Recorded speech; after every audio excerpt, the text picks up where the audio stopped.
सर्व लहान मुलांना विशेषतः चालण्यात अडचण असलेल्या पालकांना तसेच गरजू रुग्णांना निसर्गोपचार सेवा उपलब्ध करून देण्याच्या उद्देशाने सिन्नर येथे सुरू करण्यात आलेल्या शालिनी निसर्गोपचार सेवा संस्थेच्या नैसर्गिक उपचार आणि ॲक्युप्रेशर सेंटरचा भव्य उद्घाटन सोहळा शनिवार दिनांक 8 ऑगस्ट 2026 रोजी हॉटेल मोरिया डुबेरे नाका सिन्नर येथे उत्साहात पार पडला।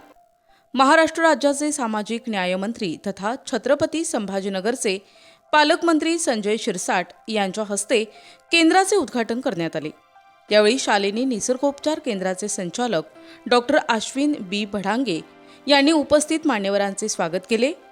रेड्डी अण्णा बंगला नायगाव रोड सिन्नर येथे कार्यरत असलेल्या या केंद्राच्या माध्यमातून निसर्गोपचार ॲक्युप्रेशर आणि पुनर्वसनाच्या माध्यमातून गरजू रुग्णांना सेवा दिली जात आहे। विशेषतः चालण्यात अडचण असलेल्या लहान बालकांसाठी सेवा उपलब्ध करून देण्याचा हा समाजोपयोगी उपक्रम आहे। यावेळी बोलताना सामाजिक न्यायमंत्री संजय शिरसाट यांनी डॉक्टर अश्विन भडांगे यांच्या सामाजिक आणि आरोग्यविषयक कार्याचे कौतुक केले। निसर्गोपचाराच्या माध्यमातून अनेक रुग्णांना डॉक्टर अश्विन भडांगे यांनी बरे केले असून उपचारानंतर रुग्णांच्या चेहऱ्यावर दिसणारे समाधान महत्त्वाचे असल्याचे त्यांनी सांगितले। सिन्नर तालुक्यातील नायगाव घाट देशवंडी परिसरात वामनदादा कर्डक यांचे स्मारक उभारण्याचे काम सुरू आहे। या स्मारकाच्या बाजूला उपलब्ध असलेल्या जागेचा उपयोग शालिनी निसर्गोपचार सेवा संस्थेच्या केंद्रासाठी करता येईल असे मंत्री शिरसाट यांनी सांगितले। केवळ जागा उपलब्ध करून देण्यापुरते मर्यादित न राहता त्या जागेवर निसर्गोपचार केंद्राची इमारतही बांधून देण्यासाठी आपण पुढाकार घेणार असल्याचं त्यांनी स्पष्ट केले। गरजू बालकांना आणि रुग्णांना उपचाराच्या सुविधा उपलब्ध व्हाव्यात या उद्देशाने हे केंद्र अधिक सक्षम स्वरूपात उभारण्यात येणार असल्याचे त्यांनी सांगितले। या समाजोपयोगी उपक्रमाला आवश्यक ते सहकार्य करण्याची भूमिका त्यांनी यावेळी स्पष्ट केली।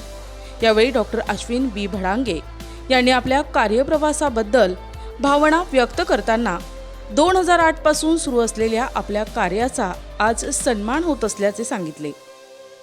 गरजू रुग्णांना सेवा देणे हेच आपल्या कार्याचे उद्दिष्ट असल्याचे त्यांनी नमूद केले।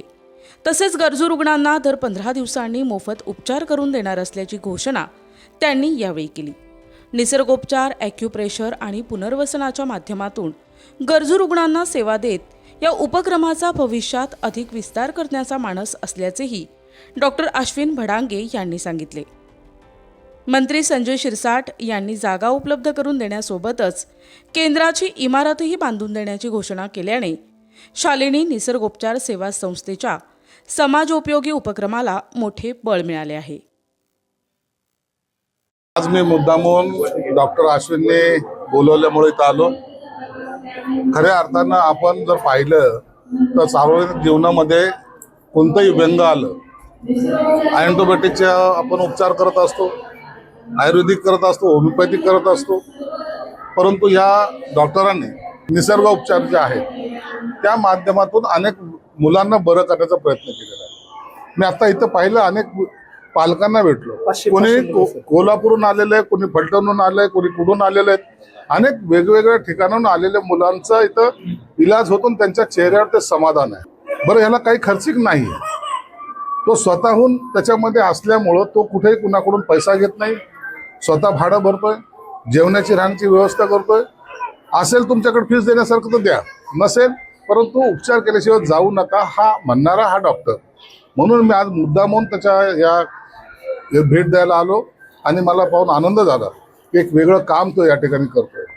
मी त्याला निश्चितच एक आश्वासन दिलं, देशवंडीला जे काही आता आम्ही वामनदादा कर्डकाचं स्मारक जे बनवतोय त्याच्या बाजूला सुद्धा काही जागा तिथं आहे, तिथेही सुद्धा जर त्याचं जर एक केंद्र जर बनवता जर आलं तर निश्चितच त्याला मी मदत करायचा प्रयत्न करणार आहे।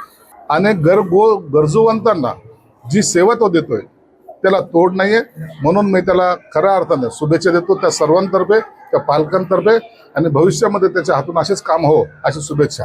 2008 पासून जो माझा प्रवास आहे तो कुठंतरी माझ्या कार्याचा सन्मान मला भेटला आणि मी जे नॅचरोपॅथीमध्ये जे कार्य करत आहे, बिना गोळ्या औषधी, कुठल्या प्रकारचे गोळ्या औषधं न देता मॅन्युअली हाताने ट्रीटमेंट करत आहे, त्याद्वारे लहानचं मुलं जर ठीक होत आहे मला सर्वात जास्त आनंद आहे।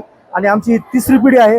पहिली पिढी आमची कावीळची औषध देत होती, दुसऱ्या पिढीमध्ये पॅरालिसिसवरती जास्त उपचार केला आमच्या आईने, आणि आमची जी तिसरी पिढी आहे हे लहान मुलांवरती आपण जास्त चालवण्यामध्ये मदत करतो नॅचरोपॅथी पद्धतीने. सर्वात जास्त आनंद ह्या पण गोष्टीचा आहे की साहेबांनी सेंटर बांधून देण्याचं आणि जागा सर्व देऊन हे जे कार्य केले आणि त्यांनी जेवढं दखल देऊन आज एवढा विचार केला त्यांचा मी मनापासून धन्यवाद करतो. आजच्या धावपळीच्या जीवनशैलीमध्ये निसर्गोपचाराचे महत्त्व कसे पटवून द्या? आजच्या धावपळीच्या जीवनामध्ये निसर्गोपचाराचे महत्त्व, नैसर्गिक उपचार पद्धती ही खूप जुनी पद्धती आहे. आपण घरी सुद्धा पद्धती करू शकतो. सर्वात जास्त तुम्ही टायमावरती झोपा, टायमावरती लाईफस्टाईल, टायमावरती जेवण करा आणि तुमचं जीवन आहार भोजनावरती सर्व काही गोष्टी सर्व जर केल्या तर शक्यतो नॅचरोपॅथी म्हणजे काय, स्वतःची क्षमता तुम्ही वाढवा, जी प्राकृतिक क्षमता आहे. आणि तुम्हाला कुठल्या प्रकारचं जर तुम्हाला जर वाटतंय की ही गोष्ट खाल्ल्यामुळे मला प्रॉब्लेम आहे किंवा ही गोष्ट केल्यामुळे असं आहे, व्यायाम करा, एक्सरसाइज करा, योगा करा, हाच माझा उद्देश सर्वात जास्त मला वाटतं. मोफत शिबिराबद्दल काय सांगा? मोफत शिबिराबद्दल असा विषय आहे की माझ्या इथे जे लोक येतात तर साहेबांच्या हस्ते साहेब माझ्याकडे येणार होते, पण मग मी काय विचार केला की साहेब तर येतात तर माझं सेंटर आहे तर मी कंटिन्युअसली 15 दिवसानंतर एक दिवस ज्या मुलांसाठी आपण जे लांबून येतात ज्यांना पैसे भरायचे हे नसते त्यासाठी आपण मोफत उपचार दर 15 दिवसांनी ठेवणार आहे.